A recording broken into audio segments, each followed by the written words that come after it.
mocktail. Molto. I want to pronounce that the way you will pronounce it as well. Okay, so I'm Jesus Molto. I mean, basically Jesus, but with an accent, so I'm Jesus. And I come from Spain, like the guy that doesn't want to present. And then first of all, I'm gonna talk a little bit about our flag.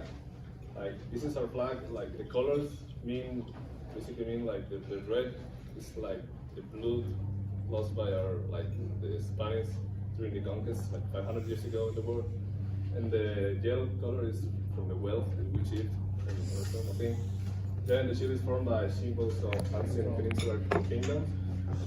And the crown is because of our kingdom, because Spain is also named the Kingdom of Spain, since we still have a monarchy, like nowadays. I think there are a lot of countries nowadays with a monarchy, so we're just one of them. Then the Spanish map. This is, I don't know where Europe is, I hope so. Then Europe is this. Spain is located here between Portugal, France, and Morocco. And instead of states in Spain, we have like autonomous communities and two cities located in Africa.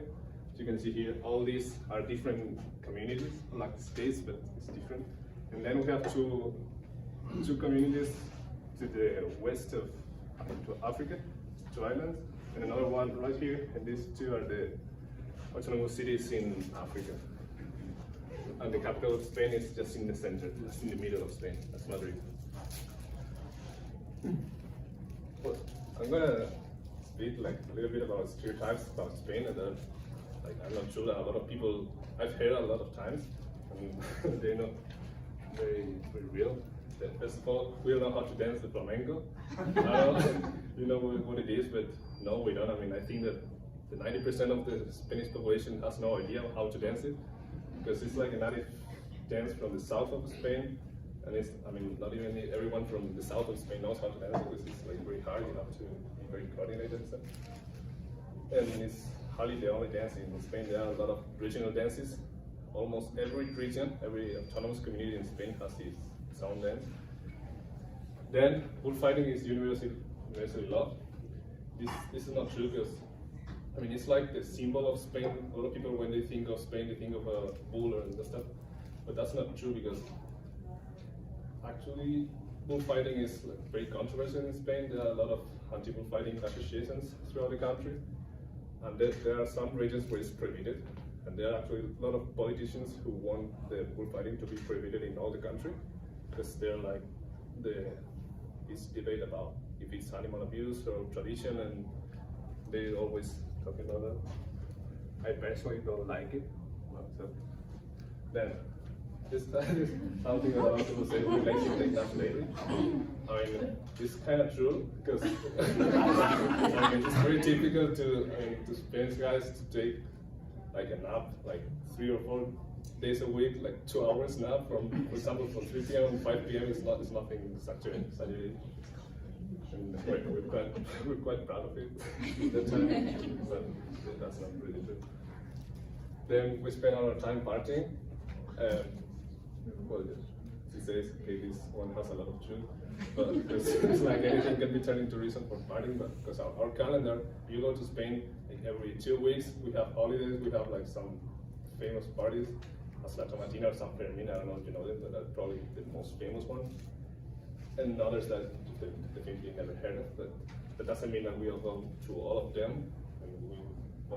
We are not capable of doing it, but I think that if we would do it. But I don't know. Then these are some stereotypes that are true. I think they're true. Yeah, this is one. This is pretty bad. In general, I didn't talk about this, but in Spain we have like more than 6 different languages and dialects in our country, different from Spanish. But when it comes to learning other languages, especially English, if you go to Spain, you will find it like very difficult to communicate with Spanish people. If you try to find some place and ask a Spanish guy, it will be funny because you will have like a hard conversation with signs and all that stuff. But not a lot of people know English very clear. And you will hear like a term that we usually say is Spanglish. That's like when a Spanish guy tries to speak English, that's how we got it. As you can see, according to a study carried out by the OCU, 9 out of every 10 Spaniards feel embarrassed when they communicate in English. That's true. We like to drink. Yeah. That's true, but that doesn't mean that we're drunk. It's just that alcohol, like you say, wine is part of our culture. You go to Spain, like every lunch, every meal, familiar meal or anything, we have alcohol, but it's not like drinks for getting drunk and all that stuff. But yeah, we usually drink every day, I would say, but not like very much. Let's be real, we have the best wine in the world. That's true. Soccer is everything to us. I mean, it's true. The Spanish league, La Liga, has been considered by the FIFA the best league in the past 5 years, I think. And we have like two of the most, the two most successful soccer clubs in history, Real Madrid and Football Club Barcelona. And basically everybody in Spain plays soccer or have played soccer when they were kids. But it's not the only sport that we have or we really like. We also have basketball. And we actually won the Basketball World Cup this year, so we have a pretty good team.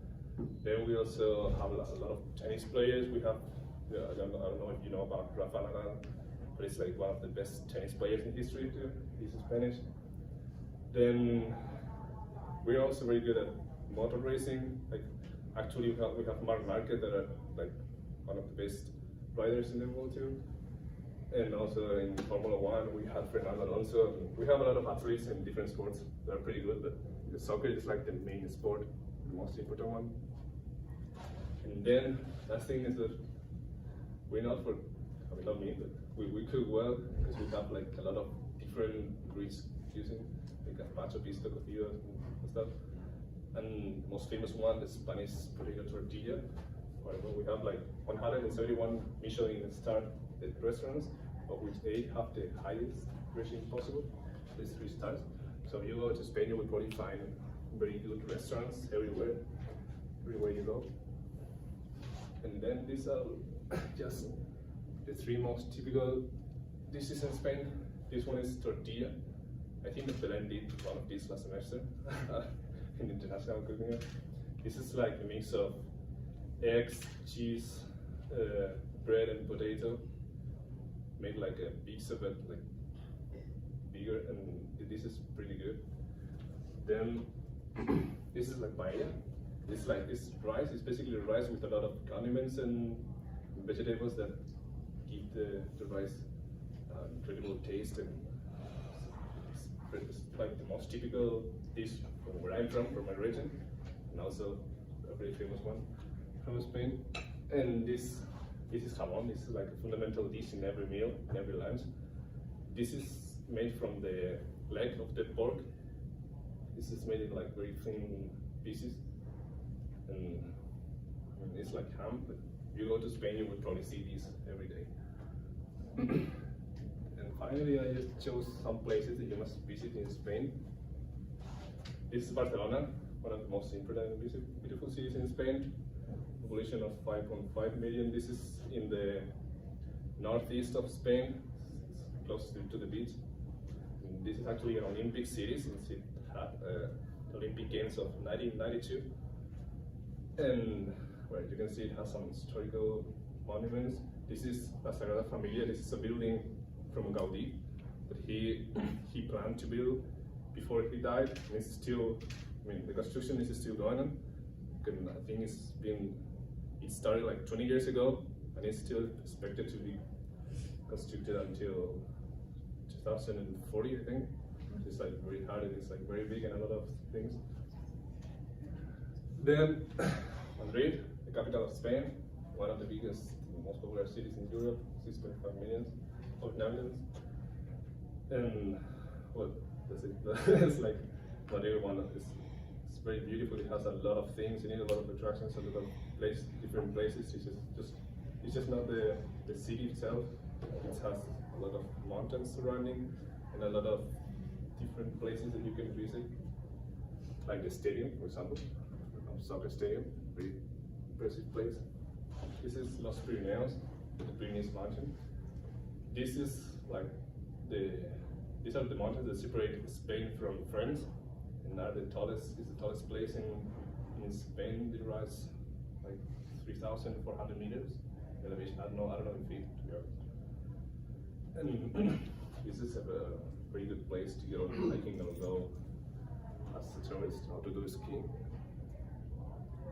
And finally, I chose Galicia. It's an autonomous region in the northwest of Spain. It has some pretty good beaches and a lot of landscapes, crazy towns. And this is also where the famous Camino of Santiago, I don't know if you know what it is, it's like a way that goes from France to Spain. It's very famous from tourists to make all the way to there, and this is where it finishes. And that's basically it. Right. Thank you for listening.